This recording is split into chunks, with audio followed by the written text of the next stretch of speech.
ভাত বা মুড়ির সাথে এই রকম গরম গরম মুচমুচে বেগুনি হলে আর কি চাই বলুন। বাড়িতেই খুব সহজভাবে বানিয়ে ফেলুন।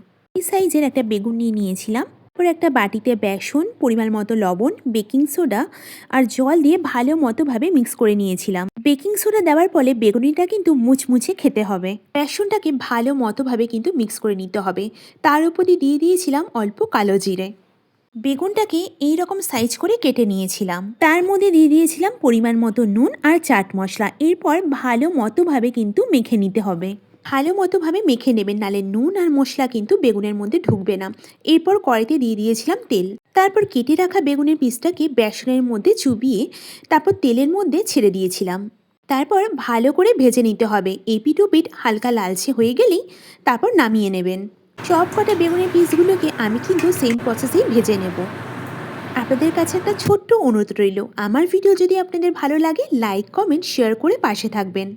আরও এরকম ইজি অ্যান্ড টেস্টি রেসিপি দেখতে চ্যানেলটি সাবস্ক্রাইব করে নোটিফিকেশন বেল অন করে রাখবেন।